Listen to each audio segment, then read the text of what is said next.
Es cuando de repente la vida te presenta una realidad que dista a la historia que tú te contaste. Eso duele. Estás escuchando Hablemos sobre Infidelidad, un podcast sin juicios ni señalamientos donde podrás aprender con la coach de infidelidad Diana Ambe sobre este tema tan controversial desde una perspectiva diferente. Hola a todos, bienvenidos nuevamente a un nuevo capítulo del podcast Hablemos sobre Infidelidad. Hoy tengo una invitada súper especial, estoy emocionadísima de tenerte aquí, Pamela Jan.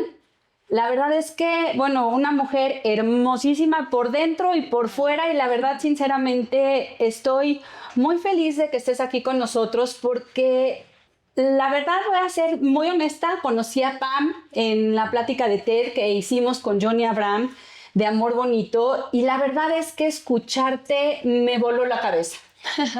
Y quiero decirles que si hay alguien que nos puede ayudar a comprender cómo transformar el dolor de una infidelidad, de una traición, en aprendizaje y crecimiento, eres tú. Que así sea, Diana, querida. Muchísimas gracias por estar aquí, Pam. Y la verdad, eres especialista en inteligencia emocional, en neurociencias, que hoy me he metido muchísimo a escuchar a Andrew Huberman, que sí, me vuelve loca toda esta parte de las neurociencias y cómo está ligada la inteligencia emocional a la ciencia y cómo antes pensábamos que nada tenía que ver y hoy tiene todo que ver. Y creo que desde esta perspectiva, Pam, me encantaría un poquito que nos presentaras con tus propias palabras justamente qué es lo que haces, cómo lo haces, porque eres conferencista, das cursos, talleres y la verdad es que tienen que escucharla, realmente se van a llevar un aprendizaje brutal y herramientas bárbaras de crecimiento. Y además que los van a ayudar a salir de, como yo siempre digo, ese lugar oscuro de donde muchas veces la infidelidad nos hace caer. Totalmente, pues creo que mi pasión y a lo que dedico mi servicio es a la inteligencia existencial, ¿no? ¿Qué es esto de inteligencia existencial? Pues es existir inteligentemente, ¿no? Es como pasarnos al asiento del piloto de nuestra vida, aprender a manejar nuestra mente para conducir nuestra vida, aprender a comunicarnos de manera asertiva, a construir alianzas, a vender lo que somos y lo que tenemos, a comprender nuestro mundo interno. Y entonces por eso de repente la gente me dice, ¿pero cómo? O sea, eres especialista en comunicación y persuasión, pero a la vez inteligencia emocional, pero neurociencias, pero espiritualidad. Digo, ¿quieres llamarle de alguna forma espiritualidad práctica, ¿no? Es como ¿cómo puedes traer el cielo a la tierra, ¿no? Para poder entonces, desde una mirada más alta, más capaz de poder utilizar esta vida no solamente para sobrevivir, sino para evolucionar con cada oportunidad que esta vida te trae. Pues esa soy yo, una apasionada de la mente, de las relaciones y sobre todo de eso, de llevarle a la gente este mensaje en donde sean capaces de ver la vida desde una perspectiva distinta como nos dicta muchas veces la sociedad y entonces pues retomar su poder y este poder que a veces cedemos a otras personas. Entonces es poder de nuevo equilibrarnos, centrarnos, retomar este poder creador y creativo y decir vamos para adelante. Ay, me encanta todo lo que dices porque además es que yo siempre he pensado que es muy importante no quedarnos estancados, ¿no? En los procesos de la vida, en las situaciones difíciles que a veces la vida nos pone. Y mucha gente tiende a hacer eso. Porque la verdad es que yo siempre digo que, bendito Dios, tenemos hambre de crecer, hambre de saber. Y eso, Pam, a mí me ha llevado muy lejos porque yo viví y experimenté la infidelidad en ambas caras. Y la verdad es que la manera en que yo pude entender este tema tan complejo fue a través del estudio, de conocer más, de saber más. Y me encanta todo esto que estás diciendo. ¿Cómo ves tú la infidelidad? ¿Cómo le darías el significado a la infidelidad? ¿Qué es para ti? Mira, de entrada, sin entrar en juicios de valor, porque yo creo que no me siento en la capacidad de poder emitir un juicio de valor, no soy nadie para decir si es bueno, si es malo, si es conveniente, si no lo es. Ahora sí que como cada cabeza es un mundo, cada pareja es un mundo, ¿no? Entonces yo creo que no desde ahí, pero como especialista y desde mi perspectiva de vida, creo que de forma muy objetiva, la infidelidad podría ser tal vez traducida como cuando se percibe, ¿no? Como esta traición, ¿no? Es que es una palabra durísima, pero es como esta traición. Pues es porque hubo un rompimiento de acuerdos. Y ese rompimiento de acuerdos puede venir de diferentes lugares, ¿no? Puede venir de acuerdos que no se actualizaron. Porque muchas veces nos emparejamos desde un lugar en donde, claro, desde el enamoramiento, construimos acuerdos que a veces son intangibles, insostenibles y demás, y luego va pasando el tiempo y viene entonces nuestra incapacidad para comunicarnos asertivamente, nuestra incapacidad para negociar, nuestra incapacidad para decir lo que necesitamos, porque nadie nos enseña a hacerlo. Y entonces en ese lugar la pareja se va transformando porque los individuos se van transformando per se, pero a veces no nos encontramos de nuevo en este punto medio para decir, oye, ¿cómo podemos actualizar nuestros acuerdos? A veces no tenemos las agallas, a veces no tenemos los medios, a veces, no sé, puede haber un montón de razones, ¿no? Pero de forma objetiva, pues eso, se rompen los acuerdos y entonces puede parecer abrupto de pronto para la parte, ¿no? El traicionado, ¿no? Y ahí es en donde es interesante, porque más allá de lo que me haga el otro, mi postura, mi respuesta frente a aquello que yo no puedo controlar, porque yo no puedo controlar lo que haga la otra persona, pero sí puedo cuestionarme, controlar mi respuesta ante lo que me hacen. Y ahí es en donde viene, vas a decir que estoy loca, posiblemente, pero de eso se trata, ¿no? De poner un poquito de locura en esta sensatez que a veces es lo que más nos descontrola porque no podemos comprender la lógica de las relaciones humanas. A veces tienen todo menos lógica. Entonces, esta locura es, detrás de toda infidelidad, hay una oportunidad, ¿no? Entonces, eso es lo que me gustaría que empezáramos a ver a partir de ahora.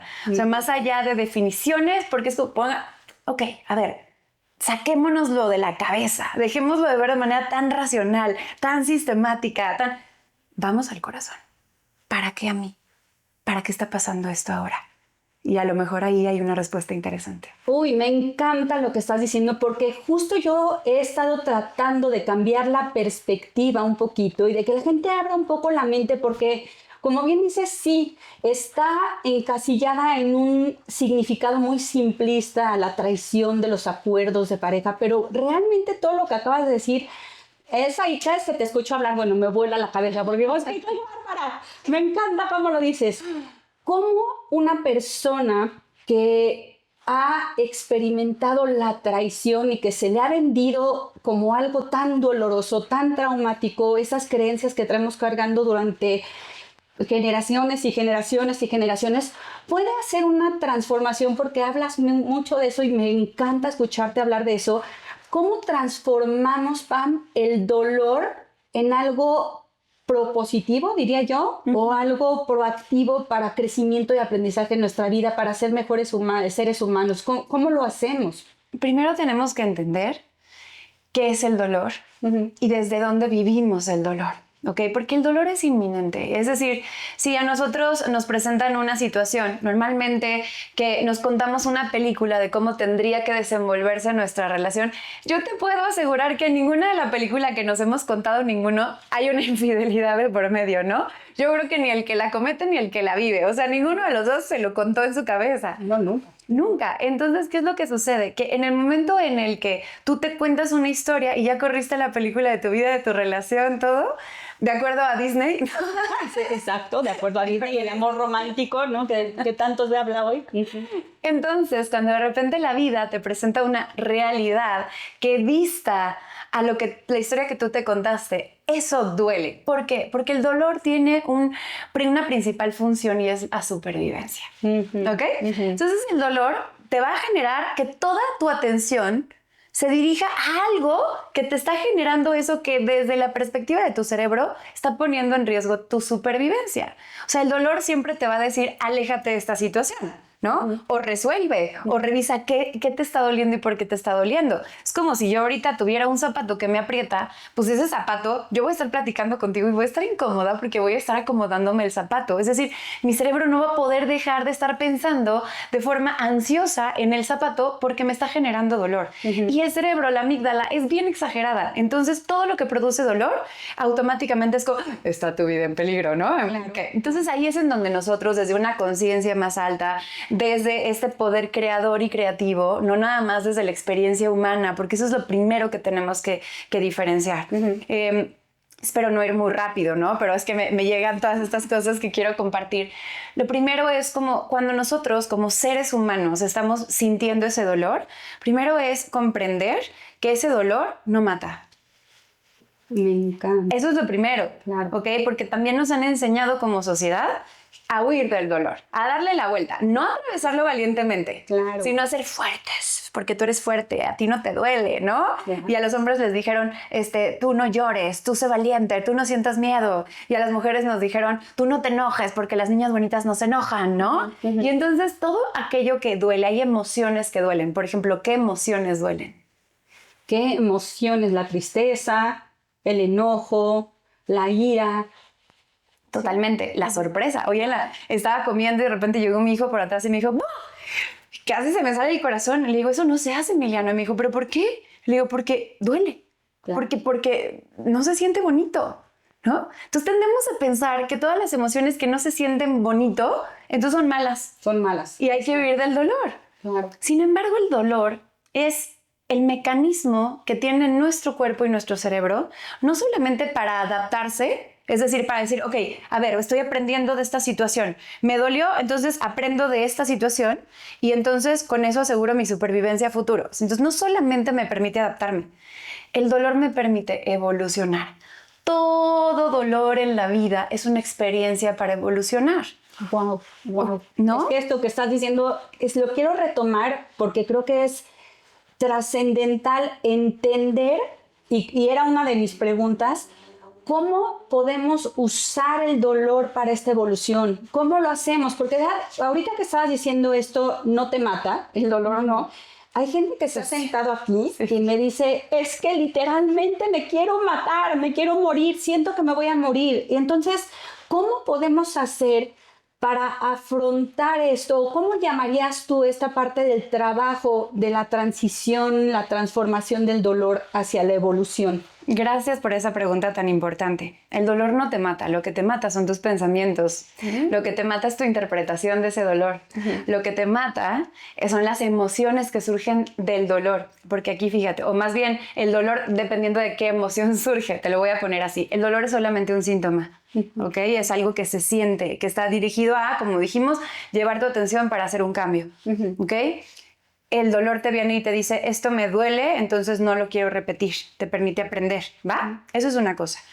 Pero el dolor puede venir de diferentes emociones. Entonces, cuando de repente aparece la sorpresa, ¿no? La sorpresa es una emoción puente entre un estado de inconsciencia a un estado de conciencia, ¿no? Me vuelvo consciente de una situación en mi relación, por ejemplo. Claro, que en la infidelidad hay un nivel de eso, o sea, hay un factor sorpresa, ¿no? De nunca esperé que mi pareja hiciera esto y sobre todo cuando se descubre la infidelidad. Claro, ¿no? Y hay veces que ese factor sorpresa, híjole, yo podría contarte un montón de historias, ¿no? De gente que es como, lo vive como si hubiera un factor sorpresa y es como, ¿en serio? ¿De verdad te sorprende, no? Claro. Pero es que desde ahí ya tenemos que analizarlo, porque entonces, chécate, el dolor es el síntoma. Pero entonces, cuando tú te enteras de esto, desde luego, primero hay que comprender que hay un duelo.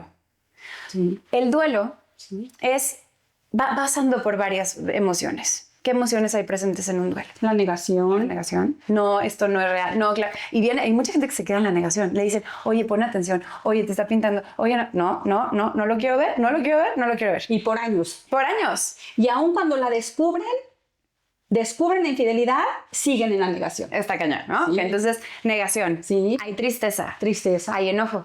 Hay culpa. Sí. Hay vergüenza. Sí. O sea, hay un montón de emociones. Sí. Y esas emociones van a estar sub y baja los primeros, tal vez, meses, ¿va? Y es normal, porque un duelo forma parte de eso. Claro. Por ejemplo, en el duelo, la tristeza aparece para decirte, hay algo que se murió, hay algo que se perdió y necesito reintegrarme. Necesito descubrir quién soy ante este nuevo panorama, ante esta nueva historia que no estaba en mi cabeza, ante la película de la realidad que dista mucho de la película utópica que yo me compré. Entonces, para ese tiempo, pues necesito ir para adentro, necesito espacio y necesito silencio y necesito vacío. Y eso es lo que te invita a la tristeza. La tristeza también te invita a pedir ayuda. Pero a veces, en ese camino de tristeza, ocurre algo muy interesante, Diana. Tocamos con la víctima.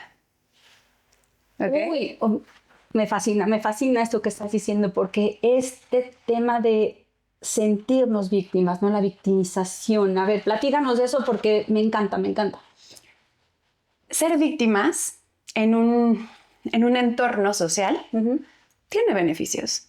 Muchos. ¿Qué beneficios secundarios podríamos encontrar en la victimización? El control sobre la otra persona, ¿no? El sentirme más importante, el sentirme vista, llamar la atención. El obtener los cuidados y la atención que no estaba obteniendo. El justificar mis incapacidades. Fíjate qué interesante. O sea, la victimización puede ser tan atractiva porque nos saca del lugar en donde nos hacemos cargo y responsables de nuestra vida. Es más fácil entrar en la dinámica del niño inmaduro, porque la victimización es así, en donde es como todo lo que soy, lo que no soy y lo que no he logrado y todos mis errores son culpa de. Y hoy estamos en una sociedad obsesionada por sanar. ¿Qué te dice eso? Es la sociedad, que yo no estoy diciendo que sanar no esté bien, ¿ok? Nada más estoy diciendo no nos obsesionemos por eso, porque cuando tú piensas, tengo que sanar, automáticamente, para pensar que tienes que hacerlo, tienes que asumir que estás roto, que estás descompuesto, que estás enfermo, que hay algo mal en ti. ¿Y qué es lo que sucede hoy, no? Vemos un montón de ofertas de gente diciendo sana tu niño interior, sana tu padre, sana tu madre, sana tu abuelo, sana tu... Y es como de... ¿En qué momento acabo? ¿En qué momento vivo? ¿Ok? O sea, todas esas experiencias que has vivido son experiencias que te han hecho único, que te permiten tener, por ejemplo, lo que dijiste tú, viví esta infidelidad de los dos lados. Mira, qué maravilla. Gracias a eso, hoy tienes un podcast. Tienes redes sociales, tienes una especialidad, tienes un consultorio en el que puedes acompañar desde la empatía a un montón de gente que no sabe qué hacer con esa situación.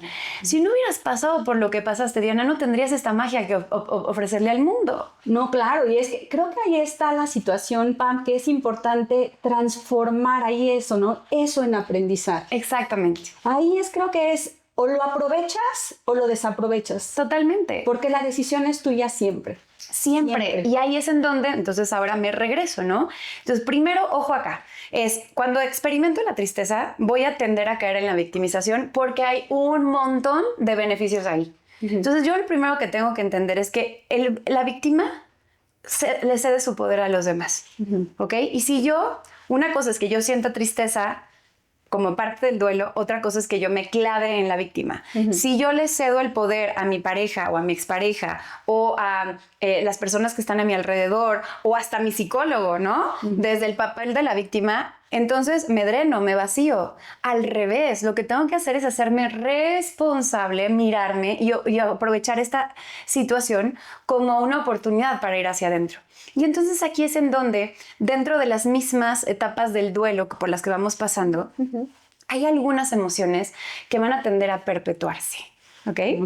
Por ejemplo, y ahí es en donde, te digo, el síntoma es el dolor, pero la información está en la emoción que se perpetúa. Si, por ejemplo, una persona se queda atorada en la tristeza, una tristeza que incluso puede llegar a reconfigurar el cerebro y convertirse en una depresión, por supuesto, la pregunta es, ¿para qué invoqué esta tristeza? O sea, ¿para qué provoqué? No quiero que se malentienda el provoqué, pero sí creo que al final nuestra interpretación de las situaciones de afuera son de acuerdo a lo que necesitamos adentro. Por supuesto. Entonces, ¿para qué generé tanta tristeza en mi vida? Porque, ojo, que te pongan el cuerno te va a producir tristeza, pero ¿hasta qué punto de tristeza? ¿Un duelo natural o una tristeza que te mande a la lona? Entonces, ¿para qué necesité irme a la lona de la depresión? ¿Qué estoy buscando? ¿Qué carencia existía en mí que solamente esta situación me puede mostrar? Oye, si lo que perpetuaste es la emoción, es la ira, pues entonces, ojo ahí, ¿no? El dolor me está mostrando una cosa, pero si ese dolor es demasiado intenso, pues entonces, ¿por qué me siento tan enojado? ¿Qué hay adentro de mí que necesitaba salir? ¿Qué me está diciendo esta ira de mí? ¿Cuántas veces no puse límites? ¿Cuántas veces permití que los demás atravesaran mis propias barreras? ¿Cuántas veces no me miré a mí mismo? ¿Cuánto me entregué a esta relación sin verme a mí mismo y ahora entonces estoy enojado y quiero venganza? Entonces, toda esa información te sirve. Ahora pongamos, por ejemplo, el miedo. Si lo que se perpetúa es el miedo y eso es lo que me hace sentir dolor, ¿a qué tengo miedo? ¿A la soledad? ¿Por qué? ¿Cuándo en mi vida he sentido esto? Tal vez cuando estaba pequeño viví abandono. Y no importa quién me abandonó. Lo que importa es poder mirar a ese niño y decir, porque lo que no has sanado, resuelto, por lo menos visto de manera consciente, va a tender a repetirse una y otra vez. Y hoy fue a través de esta relación, pero el día de mañana va a ser otra. Entonces, lo que te quiero decir con esto para cerrar la idea, Diana, es no es lo que ocurre, sino tu interpretación de lo que ocurre, lo que hace que el dolor a veces se vuelva insostenible. Entonces, cuidar tu diálogo interno, las historias que te cuentas, las emociones que se están perpetuando, si es la culpa, todo eso tiene una información valiosísima que te brinda una gran oportunidad para observarte y mirarte. Y desde ahí, entonces, esa situación se vuelve un gran regalo de vida. Uy, me encanta lo que estás diciendo y es que nos regalaste muchísimas cosas, muchísima información que creo que hay que absorber, que integrar a todo este aprendizaje, Pam. Y dijiste algo muy importante, es un momento brutal de introspección. Yo siempre he dicho que la infidelidad es un punto de inflexión, es un alto forzoso que la vida nos está haciendo para definir en dónde estamos, qué es lo que queremos, cómo nos sentimos en nuestra propia vida y lógicamente también en la relación. Desafortunadamente creo que muy pocas personas son las que están dispuestas a hacer esta introspección y echarse ese clavado hacia adentro y porque hay mucho miedo, ¿no? ¿Qué voy a descubrir de mí? ¿Sí? ¿Qué va a haber allá adentro que me da pánico que el otro sepa o que me da pánico? Que yo sepa de mí misma, ¿no? Exactamente. Y ahí es donde creo que también la gente no quiere dar el paso, no se atreve a dar el paso. Y entonces es cuando dicen, el tiempo cura las heridas, no pasa nada. Y esas emociones tan fuertes que tú estás diciendo, las van guardando ahí adentro en el corazón para que después se vuelvan rencor, resentimiento y en algún momento lo que pasa es que explotan de la peor manera. Totalmente. Y es también muy importante recordar que todo lo que reprimes o todo lo que suprimes eventualmente sale, porque las emociones son energía. No se puede negar. Esa es una energía que entra, genera un caos tremendo y necesita, así como entra y se genera, necesita salir. ¿Ok? Entonces, lo primero es reconocer la emoción que estoy sintiendo en ese momento, reconocerla de manera compasiva y amorosa y sin culpa, porque esto que decimos de ir hacia adentro y asumir mi responsabilidad, no dentro de lo que sucedió, no, asumir mi responsabilidad en la respuesta que estoy teniendo, eso es lo que habla de mí. Me encanta. No habla de mí que el otro me haya pintado el cuerno, ese es su tema. Es más, te digo una cosa, ni siquiera fue personal probablemente, ¿me explico? Sí. Porque la gente muchas veces, o más bien siempre, actúa desde sus propias carencias, desde sus propios miedos, desde sus propias historias no resueltas, desde sus propias lealtades familiares, o sea, te hacemos un pergamino. Sí, por eso digo, hay miles de causas, razones, motivos, circunstancias que pueden llevar a una persona a cometer una infidelidad sin que haya dejado de amar a su pareja. Exacto, ¿no? Entonces, ¿qué pasa ahí? Que cuando dejamos de poner el enfoque y la atención en, pero es que ¿por qué me lo hizo? Pero es que ¿en qué fallé? Pero es que ¿en dónde me equivoqué? Pero es que no hay lógica. Probablemente nunca lo entiendas, pero sí puedes comprender que la persona hizo lo mejor que pudo desde los recursos que tuvo. No para justificarla, ¿no? Sino para poder desde ese lugar dar un paso atrás, soltar. Olvídate de perdonar. Perdonar no es necesario. Uy, qué soltar. Vamos a tocar eso, me encanta. Ok. Y desde este lugar en el que suelto, ya puedo decir, mira, haz de tu vida tú un papalote, ¿eh? Yo no soy víctima tuya ni de nadie, pero no quiero seguir siendo víctima de mí mismo. Entonces, ¿qué puedo hacer ahora con esto que la vida me está regalando y a ti? Gracias por este regalo, por este espejo. para que entonces yo pueda solucionar. Y ahí es en donde me doy la oportunidad de emprender la aventura más maravillosa del mundo, que es hacia adentro. Las respuestas están adentro. ¿Por qué no lo hacemos? Porque es mucho más fácil vivir culpando al de enfrente de todas nuestras incapacidades. Porque entonces ya tenemos una justificación, ¿no? Que es como, no me quiero parar a hacer ejercicio porque ya puedo decir que estoy deprimida porque me pintaron el cuerno. Claro. Que no quiero tomar la decisión de pues ya puedo decir que es porque tengo trauma de abandono, porque me... Sí, y le buscamos por dónde, ¿no? Alguna patología debe tener ahí, pero sí, claro. Y, ¿sabes? Tocas un tema que para mí también es en extremo relevante, que es salir de la culpabilidad, porque para mí la culpa es algo que nos oscurece, que no nos deja ver con claridad lo que estamos viviendo, que nos lastima, que duele. Y cuando tomamos la responsabilidad, ahí viene todo esta apertura de conciencia y este crecimiento personal, ¿no? Uh-huh. Y ahí es, ¿cómo distingues tú esta parte? ¿Cómo lo diferencias la culpabilidad y la toma de responsabilidad? Mira, primero comprendamos cuál es el principio básico de la función de la culpa. Y es bien bonita porque en realidad la culpa viene de, imagínate que vivíamos nuestros antepasados en grupos, en tribus. Uh-huh. Y para poder sobrevivir, pues entonces teníamos que agruparnos.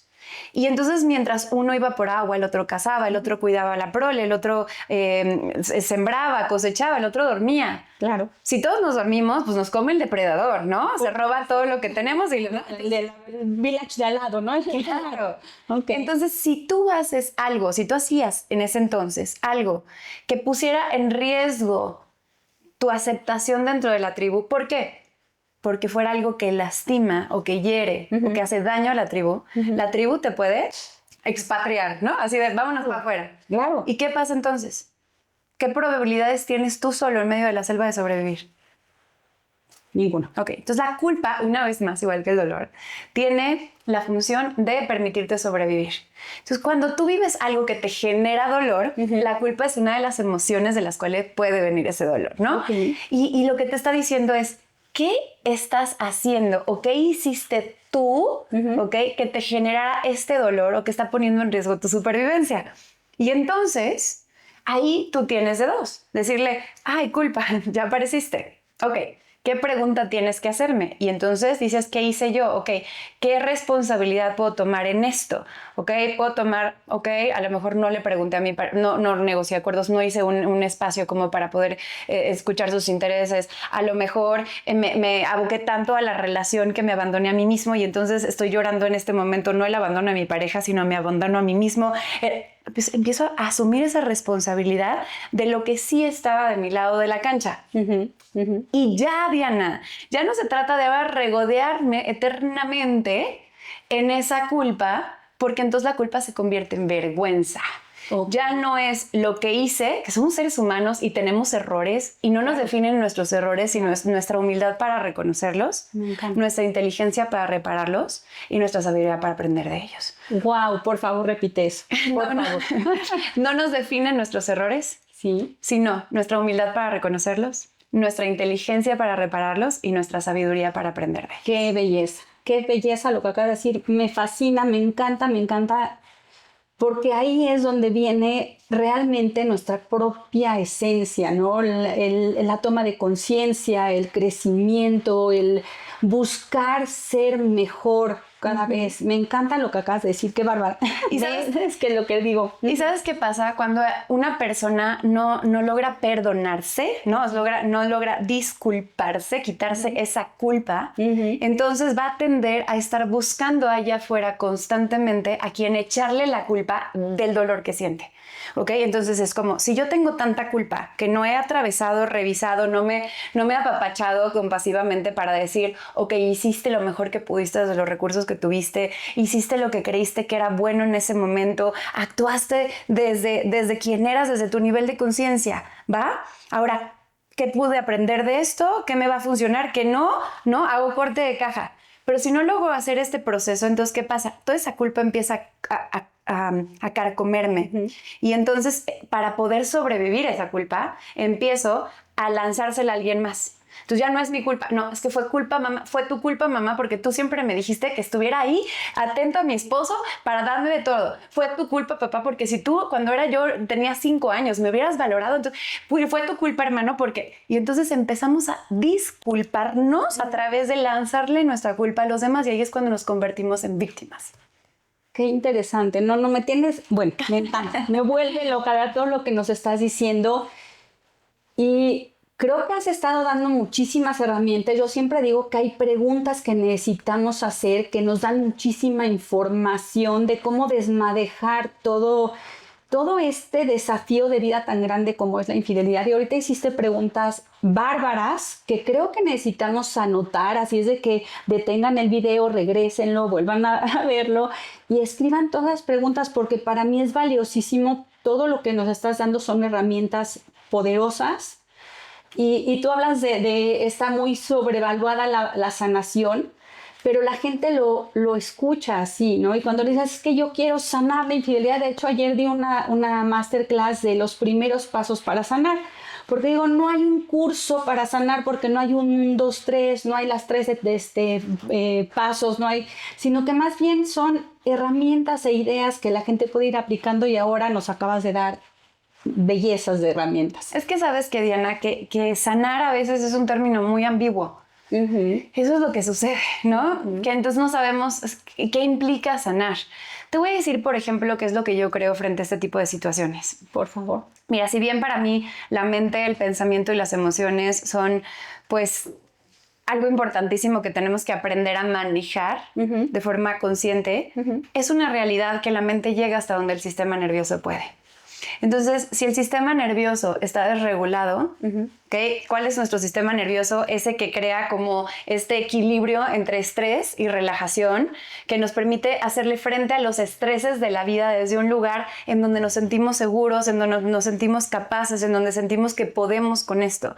Cuando nuestro sistema nervioso está desregulado, ¿qué pasa? Que hasta el estrés más pequeñito nos saca de nuestra casilla, nos sentimos inseguros, nos sentimos todo el tiempo como si nuestra vida estuviera en peligro, y entonces vienen los ataques de ansiedad, de pánico, tiene que ver con la percepción de seguridad. Hay gente que tiene una gran tolerancia a estreses, que dices, es que yo me hubiera quebrado, y hay gente que dices, ¿qué? Cualquier cosa. ¿Por eso te quiebras? Exacto. ¿No? Tiene que ver con nuestro sistema nervioso. Okay. Entonces, ¿qué sí hay que sanar ante una situación así? El sistema nervioso. ¿Pero qué crees? Hay un montón de cosas, ¿no? que se pueden hacer para sanar el sistema nervioso, para ayudarle a regularse. A veces no logra regularse solito, y podemos entonces ayudarlo a través de ejercicios somáticos, a través de respiración, a través de uso de frecuencias. O sea, hay un montón de cosas que se pueden hacer.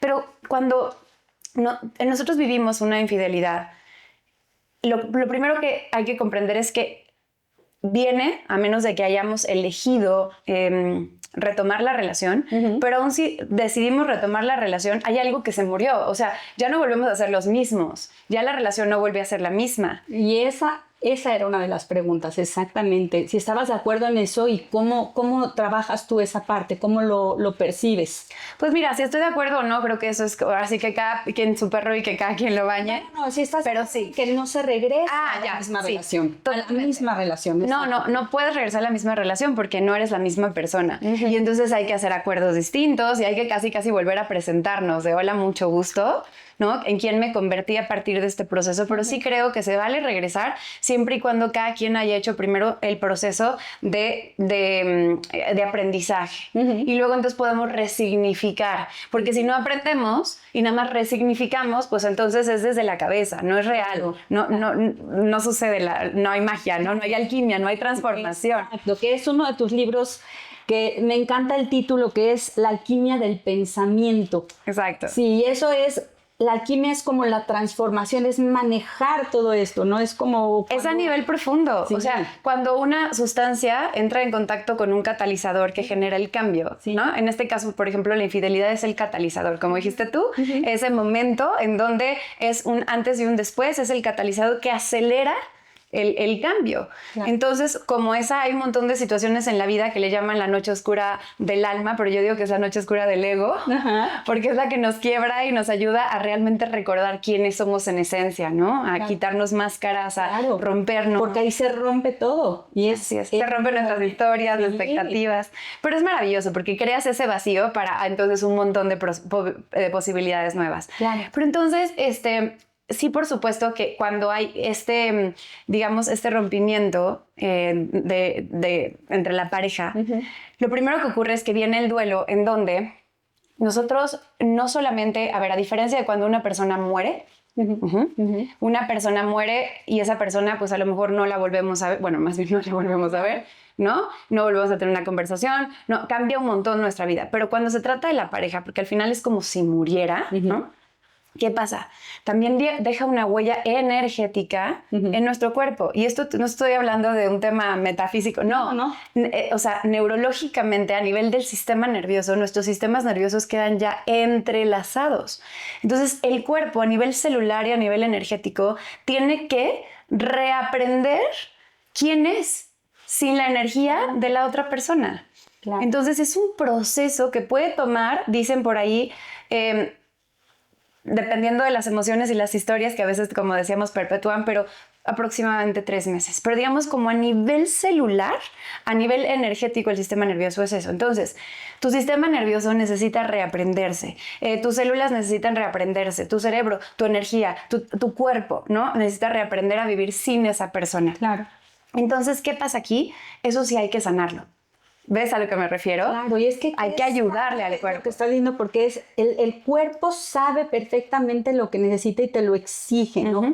Así es. Y por eso en esos momentos en donde vas a tener una sensación de vacío y a lo mejor la ganas de no salir a ningún lado y de quedarte, recuerdes que eres un ser social, ¿ok? Y no se trata de salir para darle la vuelta a la emoción, se trata de vivir tu emoción, atravesarla, pero también decir, a ver, mi sistema nervioso y mi cuerpo necesitan contacto físico. Mi sistema nervioso que ahorita está en una frecuencia baja, está desregulada, o estoy experimentando emociones de frecuencia baja como la tristeza, la culpa, la vergüenza, el miedo y la ira. Si yo entro en contacto con un sistema nervioso regulado, con emociones de alta frecuencia como la alegría, como el positivismo, ¿no? El amor, la gratitud, con eso le estoy dando un empujón fortísimo a mi cuerpo para poder sanarse y reprogramarse lo antes posible. Entonces, contacto con la naturaleza, contacta con gente que vibra alto, ¿sabes a lo que me refiero, no? Sí, por supuesto. Eso es importante. Eso sí hay que sanarlo. Lo demás, mira, yo no creo ni que sea necesario perdonar, ni que sea necesario sanar. Hay que soltar. Soltar. Con eso es, mira...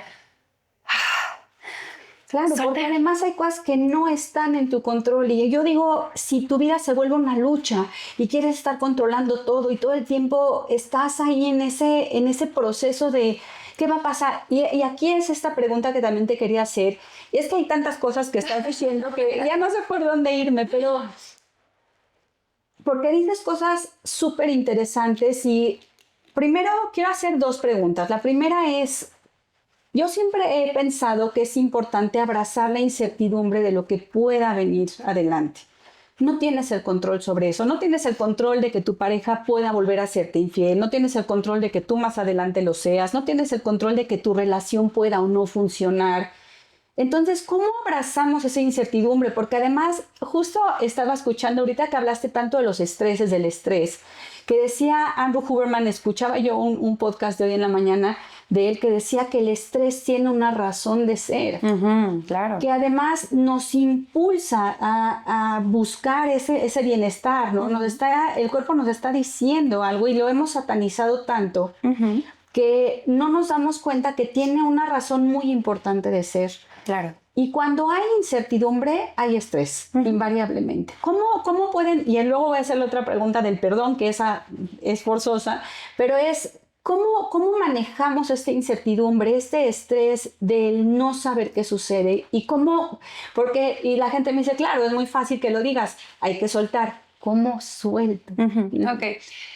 Para poder soltar, acuérdate que, fíjate, para que un estrés no se convierta en distrés, que es en donde ya se convierte en algo patológico, donde ya no es, el cuerpo empieza a no funcionar correctamente, es el distrés, que es el estrés crónico.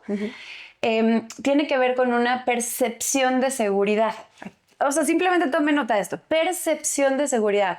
Tú puedes estar seguro y no sentirte seguro. No, por eso la gente que padece de ansiedad, por ejemplo, le dicen, observa tu entorno, observa tu cuerpo, aquí y ahora, haz presencia, date cuenta cómo en este momento estás seguro, tu vida no corre peligro. ¿Por qué? Porque aquí adentro ya nos contamos la historia terrorífica, caótica de todo lo que podría pasar. Y entonces es una percepción de inseguridad que no es real. ¿Okay? Entonces, primero, cuando detectamos esta percepción de inseguridad que viene a raíz de la incertidumbre de ¿qué voy a hacer ahora sin esta persona? ¿En quién me voy a convertir? ¿A quién voy a conocer? ¿Voy a conocer a alguien? ¿O qué voy a hacer ahora con esta persona desde este lugar completamente nuevo? Esa incertidumbre nos genera una percepción de seguridad. Entonces, punto número 1, de inseguridad. Punto número 1, cuando empiece tu cabeza,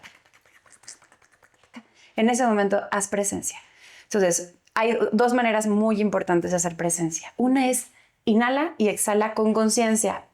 Lo que vas a hacer, la respiración, es como, podríamos decir, el código Morse de la amígdala, ¿ok? La amígdala, que es la que produce el dolor, el miedo, el estrés, la ansiedad, todo eso que acabamos de decir. Entonces, la amígdala está aquí, es una almendrita que está aquí dentro de tu cabeza, que está ahí chacoteando, y ella no tiene idea de lo que está pasando afuera más que a través de las historias que le cuentas. Ok, está encerrada en tu cráneo. Sí. Entonces, la respiración es el código Morse que le dice a la amígdala si estamos en peligro o si estamos a salvo. Cuando la respiración es superficial, entrecortada o hay apnea, no sé si te ha pasado cuando estás muy estresado, dejas de respirar, de repente es como... ¿no? O bostezas porque probablemente llevabas un tiempo con respiración superficial. Claro. Entonces, eso le dice a tu amígdala, nos está persiguiendo un león, ¿va? Ok. Entonces, ¿qué hay que hacer? Pues que va a acabar el mundo, porque sí. Se va a acabar el mundo, no vas a volver a hacer, vas a hacer, te van a correr de tu tribu, te van a juzgar, nadie más te va a querer nunca. En la vida, no eres suficiente. Sí. La otra persona era mucho mejor que tú. Mucho mejor que tú, exacto. Sí. Entonces, vas a inhalar. Inhalas en 1, aguantas tantito, unos 3 segundos, y luego exhalas por la boca lo más despacito que puedas. O sea, tan despacito que si tuvieras una vela prendida enfrente de ti no la apagas. ¿Ok? Entonces haces...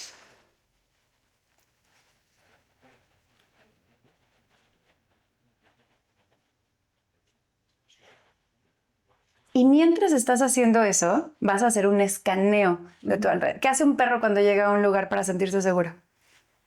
Pues olfatea. Ahí está. Entonces no vas a olfatear, bueno, sí, parte de... Pero lo que vas a hacer es un escaneo. Entonces vas a decir 3 cosas que ves, 3 cosas que oyes, 3 cosas que percibes a través de tu piel, ¿no? La temperatura, el aire. 3 cosas que percibas internamente, tus latidos, temperatura, tal, de tu cuerpo, no sé, tus tripas.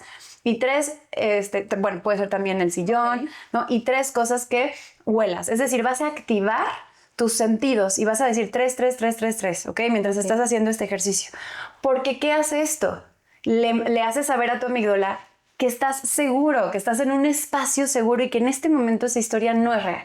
Entonces, ese es el primer tip, ¿no? Maravilloso. Y esto para toda la gente que nos pregunta y que me dice tanto cómo lidio con estos pensamientos intrusivos, recurrentes, que me quitan el sueño, que no me dejan vivir. Es un ejercicio bárbaro el que nos acabas de regalar. Sí, eso te ayuda a bajar el switch, ¿no? Okay. Para que la mente loca no siga en este pensamiento paranoico. Okay. Lo segundo es, si tú lo que quieres es dejar de agarrarte de un lugar donde no te está trayendo algo positivo, necesitas agarrarte de otro lugar. Es decir, no puedes solamente quitar sin poner, sin suplir. Entonces, lo que vamos a hacer en este caso es primero haces el cortocircuito, bajas el switch, a través de esto haces presencia. Y luego entonces vas a meter a tu cabeza pensamientos diferentes. Es sustituir. Sustituir acciones diferentes, emociones diferentes. Por ejemplo, pues vamos a sustituir todo la adrenalina del dolor, del estar con la comadre una y otra vez, porque contando la historia 67 veces, ¿no? Entonces eso lo único que está es perpetuando, ¿no? Este enojo, tal. Entonces, salte de ahí, vamos a ver otra cosa. ¿Qué quieres hacer? Algo que nunca habías hecho antes. Hazlo en este momento. Genera de nuevo esa adrenalina, pero asociada a emociones como la serotonina, la alegría, las endorfinas. Haz cosas, ¿ok?, que sean diferentes. Date la oportunidad de hacer algo distinto, porque todo eso te va a ir mostrando nuevas facetas de ti mismo que te van a permitir entonces reconquistarte. Me fascina. Y transformarte. Claro, y es esto también que también abres nuevos caminos neuronales, ¿no? Creo con eso.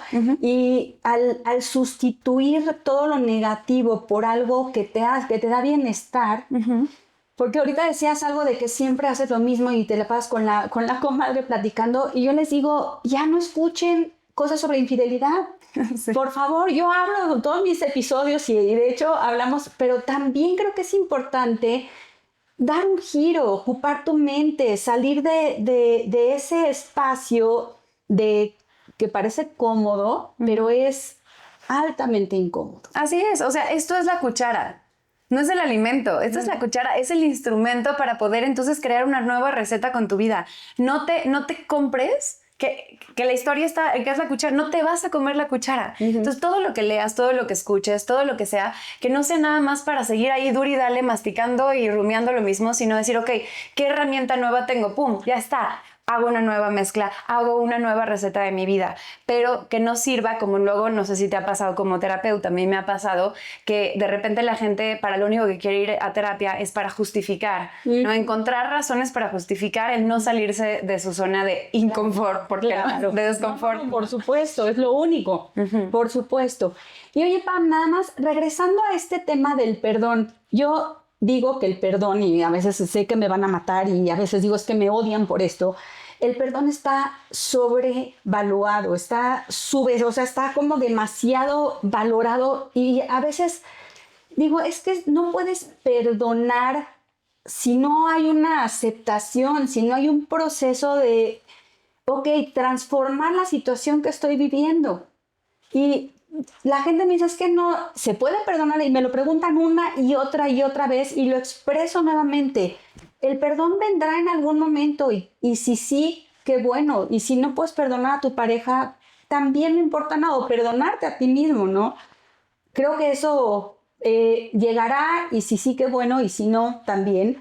Pero es esta parte de aceptar la situación, aceptar lo que estoy viviendo, abrazar eso e integrarlo a la vida, y a partir de eso puedes, como dices tú, sanar o soltar o superar o como le quieran llamar, pero creo que es parte de entender la complejidad humana, ¿no? No, como humanos, como seres humanos no somos perfectos.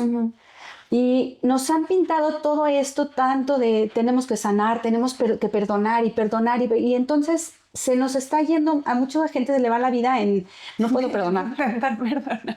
Sí. Es que, a ver, el perdón no es un acto heroico, Diana. No es el fin.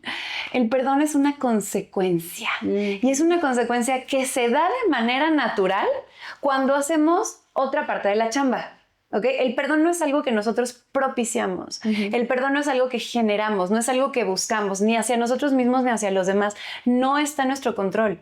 Lo que sí está en nuestro control, y ahorita me recuerdas del control compensatorio, que es otro tipo para este tipo de situaciones. Lo que sí está en nuestro control es la interpretación y resignificación. Mira, para no necesitar perdonar, ¿ok? Si vamos a sacar de aquí el perdón. De hecho, mi plática TED se llama Si me amas, no me perdones, ¿no? Y todo el mundo, pero ¿por qué? ¿Cómo te atreverías a decir eso, no? Y la tienen que escuchar, ¿eh? Ya está en YouTube. Todavía no sale, ojalá que ya prontito para que los redirijamos para allá. Sí. Pero tiene que ver con esto. Cuando tú entras en una relación, de lo que sea, de pareja, de amistad, hasta con tus mismos padres cuando tienes hijos, o sea, cualquier relación que involucre a seres humanos que, como bien dijiste, son imperfectos, casi que junto con pegado, va a haber una traición. Es como, ¿por qué? Porque una traición es un rompimiento de acuerdos. Así es. Y vamos a romper acuerdos una y otra vez, no por voluntad, no porque seamos malas personas, sino porque nos equivocamos, porque a veces no lo tenemos claro, porque a veces cambiamos, porque a veces nos dejamos, bueno, por haber un montón de razones. Entonces, si yo llego contigo y te digo, Diana, quiero ser tu amiga, Y ¿sabes qué? No te prometo no traicionarte, pero sí te prometo no hacerlo voluntariamente. Lo que te pido es que si en algún momento hago algo que te molesta, que te lastima, que te duele, me lo hagas saber, que me des el beneficio de la duda, porque no lo estoy haciendo voluntariamente. Muchas veces actúo desde mis miedos, de mis carencias, desde mis propias creencias negativas, desde mis propias sombras y obstáculos. No es en contra tuya, es a favor mío. Por favor, no te lo tomes personal. ¿Aceptas ser mi amiga? Siempre. ¿No? 100%. Y otra persona diría, ¿cómo? Yo no me involucro en esa relación. No, pero por supuesto. Pero eso es real, Porque eso es real. Desde la honestidad, desde el amor, ahí viene desde el amor, claro. Exacto, ¿no? Entonces, ¿qué pasa? Si nosotros nos involucramos en una relación desde desde una manera madura de ver la relación, salirnos del amor utópico, de nunca nos vamos a lastimar. No, sí nos vamos a lastimar aunque no queramos. Claro. El punto es qué vamos a hacer cuando eso ocurra. Claro. ¿Cómo vamos a reaccionar? ¿Cómo nos vamos a fortalecer? Vamos a aprender de esto, vamos a crear nuevos acuerdos. Es una danza, a veces la danza se convierte en tango. Por supuesto. ¿No? Entonces, pero sigamos danzando. Entonces aquí el tema es, ok, si nosotros entramos en la relación desde este precepto y a sabiendas de esto, ya no nos sorprendemos, ya no nos lo tomamos personal, ya no nos tiramos a la lona, ya decimos, ok, ya llegó este momento. ¿Estamos preparados? Porque tenemos nuestro kit de primeros auxilios en casa, pero ¿tenemos el kit de primeros auxilios en la relación? ¿Lo hemos cuestionado? ¿Hemos pensado qué se necesita? Ok, pues es momento de empezar a platicarlo. Ahora, entonces, ¿qué pasa? Cuando nosotros entramos a una relación desde ahí, pues ya no es necesario perdonar, es necesario entrar desde el amor incondicional. Y el amor incondicional se ejercita a través de aquello que yo le llamo la compatía. Okay. La compatía es la mezcla entre compasión y empatía. ¿Ok? Qué lindo, ok. La compatía. Compatía. Mezcla de compasión y empatía. Y empatía. Ok. La compasión no es lástima. No. La compasión es saber reconocer el dolor ajeno. Uh-huh. Es darte cuenta que una persona está pasándola mal, tiene dolor. Y es como estas ganas inherentes de querer como ayudar a esa persona a sanar ese dolor, ¿no? Uh-huh. Es esta persona o animal o planta, ¿no? Cualquier ser vivo. Entonces la compasión viene desde ahí. Fíjate, la experiencia en la vida, esas capitas de la cebolla que nos van transformando en lo que somos, nos van volviendo compasivos. Uh-huh. Tú hoy eres una persona compasiva ante las posturas de la infidelidad porque tú ya reconociste ese dolor, ya lo atravesaste y entonces puedes acompañar. Uh-huh. ¿Okay? Entonces, desde la experiencia nos volvemos más sabios y sobre todo podemos acompañar mejor. Eso es la compasión. También se habla mucho hoy en día y muchos terapeutas lo hablan de la importancia de la compasión hacia uno mismo. Claro, uh-huh. Por supuesto, pero a veces, híjole, nos cuesta más trabajo conectar hacia adentro, ¿no? que darlo hacia afuera. Y te voy a decir algo, por ahí dicen que ese es otro mito desde mi perspectiva, que no puedes dar nada que no tengas. Y yo creo que a veces empezar a dar algo te ayuda a reconocerlo dentro de ti. No es que no lo tuvieras, pero no lo habías visto. Claro. Entonces, cuando tú empiezas a ser compasivo con los demás, te das cuenta, empiezas a ejercitar ese músculo y te das cuenta que la compasión existía dentro de ti, puedes entonces ejercerla hacia ti mismo, ¿no? Qué belleza. Entonces, pues es la compasión por un lado. La compasión me lleva a entender que las personas, no soy la única persona que tiene dolor, no soy la única, todos tienen sus ratos oscuros y demás. Entonces, si yo miro a mi pareja con compasión, me puedo dar cuenta que aunque yo no quiera ver, esa persona la está pasando mal. Uh-huh. O sea, que muchas veces esa persona pudo haber actuado desde sus propios dolores y carencias, ¿va? Entonces, desde ahí puedo decir, ok, o sea, no soy yo la única víctima en la historia, ni la única persona que la pasa mal. Por eso yo siempre digo, también tu pareja infiel tiene su proceso, también está pasando mal. Yo creo que sí, ¿no? O sea, sí, por supuesto, y te lo digo a la gente que se sienta aquí, a veces viene y me dice, es que fui infiel, ayúdame, no entiendo cómo pasó esto, por favor, y sí, tienen un proceso de mucho duelo también, de mucho dolor, entonces. Exacto. Y la empatía, dicen que es ponernos en los zapatos de los demás, pero como decía Gandhi, no podemos ponernos dos pares de zapatos al mismo tiempo. Uh-huh. Tienes que quitarte primero los tuyos para subirte en los de los demás. ¿Qué son los zapatos?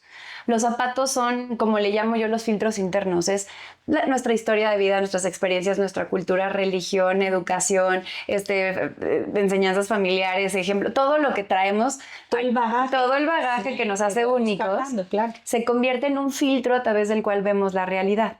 Entonces, la empatía real que nos ayuda a ejercer este amor incondicional es saber que a veces no vas a entender, porque entender está en la cabeza, está en la razón, y las relaciones son ilógicas, pero que no necesitas entender para poder comprender.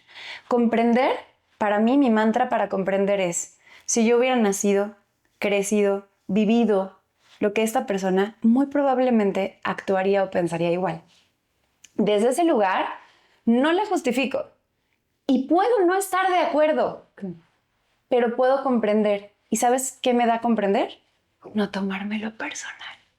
Y ahí es en donde ocurre la magia. Maravilloso. La compatía hacia el de enfrente te permite ser compático hacia ti, porque cuando dejas de tomarte las cosas personales, cuando dejas de pensar que la acción del otro tiene que ver contigo, pues en ese momento puedes soltar a la otra persona, porque te das cuenta que esa persona está viviendo su propio proceso que no tiene nada que ver contigo. Y entonces desde ahí no hay rencor, desde ahí no hay enojo, desde ahí es como, ¿sabes qué?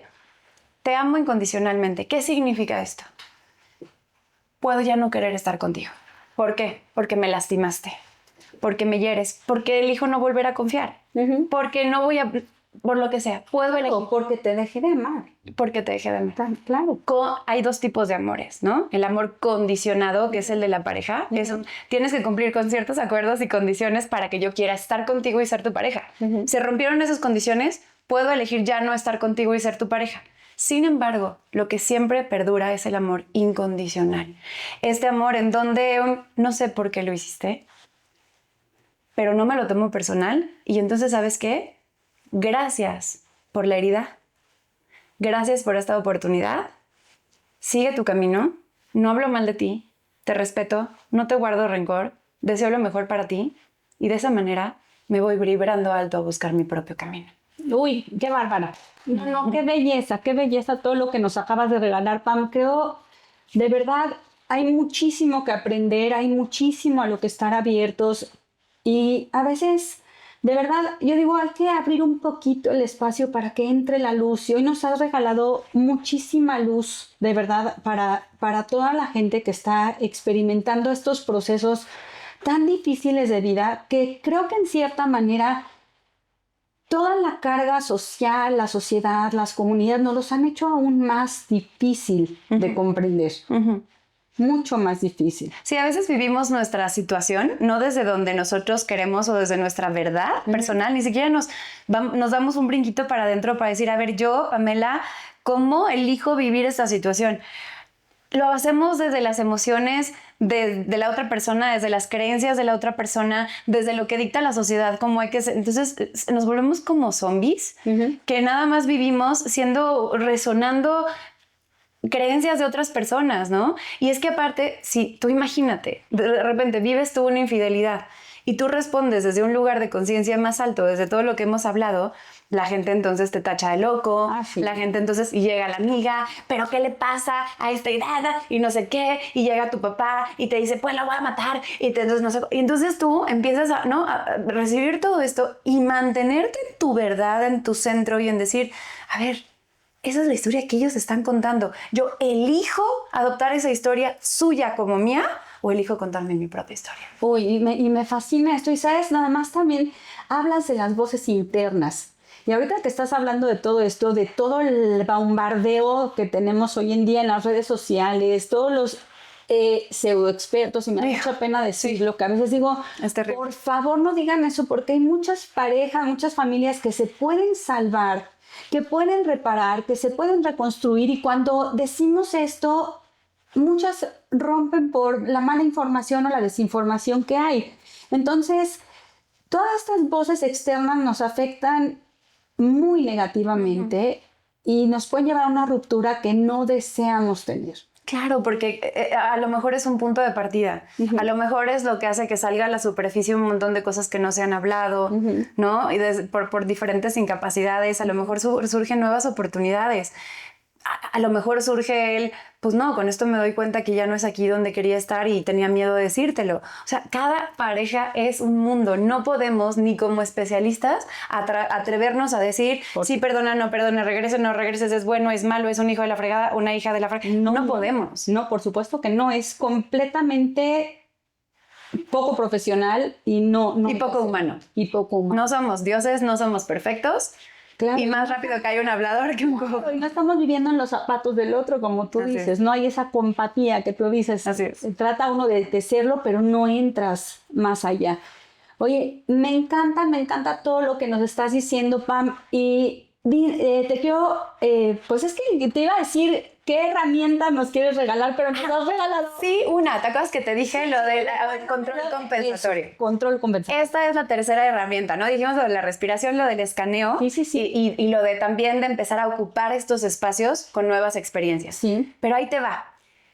El sentido de inseguridad ante la incertidumbre, que fue particularmente lo que me preguntaste, viene porque cuando hay incertidumbre, las cosas se salen de nuestro control, va junto con pegado, ¿no? Es como, no puedo controlar lo que la otra persona haga, no puedo controlar mi futuro, hay un montón de cosas, entonces es incierto. Es como cuando estamos a la espera de un diagnóstico. Si ya tenemos el diagnóstico, podemos buscar un tratamiento, podemos tomar decisiones, pero mientras no hay un tratamiento, en un diagnóstico, evitar la incertidumbre es lo más difícil. Entonces, ¿qué es lo que podemos hacer en estos casos? Se llama control compensatorio. Ok. Y el control compensatorio es básicamente mandarle la señal a tu cerebro de que hay un montón de cosas que sí puedes controlar, que están en tus manos y que estás ejerciendo tu poder sobre ellas. Es una manera de reempoderarte y decir, ¿qué sí puedo hacer en este momento? La mayoría de las veces van a tener que ver contigo, trabajo personal, con lo que tú decidas tomar en tu vida, los cambios que necesites hacer. Eso se llama control compensatorio. Entonces, pues a partir de ahora voy a empezar a, no sé, a hacer ejercicio, ¿no? O a darme el tiempo que normalmente le dedicaba a la relación, me lo voy a dar a mí. Caray, ¿quién soy yo? ¿Qué necesito? ¿No? ¿Cómo me doy ese tiempo? Pues empezar en esa búsqueda, conocerte, irte a tomar un cafecito tú contigo, leyendo un libro. Entonces, cuando tú te despiertas un día y tienes una serie de planes, aunque no te nazca, aunque no te den ganas. Es lo que yo digo, haces la cita. Te tienes que obligar, me encanta, sí. Y entonces haces la cita contigo mismo y te compras unos boletos de algo con tiempo para que entonces no haya de que no voy. Y entonces, en ese momento, tu cerebro percibe que hay un control sobre algo. Y eso le ayuda a sentirse seguro, ¿ok? Entonces, es cuando hablo de un control sano, ¿no? ¿Ok? Entonces, vamos a navegar la incertidumbre tomando el control de nuestro poder personal. Ay, no, bueno, no, me encantó. Es que qué herramientas tan valiosas nos estamos llevando. Tienen que ponerle play y pararlo y nuevamente analizar el podcast porque de verdad ha sido súper enriquecedor. Yo sabía, es que de verdad dije, si hay alguien que nos puede dar todas las herramientas, sobre todo para esto, ¿no? Tanta gente que está atorada en el dolor, que no puede salir, esta parte de los pensamientos recurrentes que a veces de verdad no es suficiente el quedarnos con una sola idea. No, yo siempre estoy dando recomendaciones de libros y recomendaciones de gente que escuchen y me encanta, yo a mi gente le comparto mucho eso, a la gente que me hace el favor de venir a mi consulta, les comparto muchas cosas nuevas que estoy escuchando. Y bueno, está el libro de la alquimia del pensamiento, el de la magia de la percepción. De la persuasión. De la persuasión, perdón, que me dicen que eres la maga de la persuasión. Me encanta. Y el otro es Feliz como lombriz, la magia de convertir la mierda en abono. Así como esto. Eso es lo que hay que hacer, convertir esta mierda, ¿no? En abono. Esa situación dolorosa que no esperábamos, que no queríamos, en un abono que nutra, que nos sirva para crecer. Y no solo a nosotros, sino que nos sirva para que todo lo que hay a nuestro alrededor también florezca. Me encanta. Pam, muchísimas gracias por haber estado aquí con nosotros. Nos enriqueciste muchísimo, nos llevamos muchísimas herramientas, aprendizaje, crecimiento. Estoy emocionadísima. Muchas gracias. ¿Dónde te pueden encontrar? Platícanos un poquito. Con mucho gusto. Gracias por la invitación, por este espacio. No, gracias a ti. Me pueden encontrar en mis redes sociales, en todas. Estoy como Pamela Jan. Se escribe J-E-A-N. Pamela Jan MX. Y tengo una página en donde pueden encontrar mis talleres, cursos, libros y demás, que se llama pamelajan.mx. Entonces, Pamela Jan MX, pamelajan.mx, y también este tipo de terapias con frecuencias y demás para poder sanar el sistema nervioso y acompañar esta parte emocional desde un lugar muy amoroso y noble. También, si me quieren contactar y les doy información, con muchísimo gusto. Pues Pam, muchísimas gracias por estar aquí hoy y gracias a todos ustedes también por acompañarnos. Regrésenlo muchas veces, vuélvanlo a ver, llévense todas las herramientas y aplíquenlas, porque si no lo hacen no sirve de nada. Los quiero y gracias.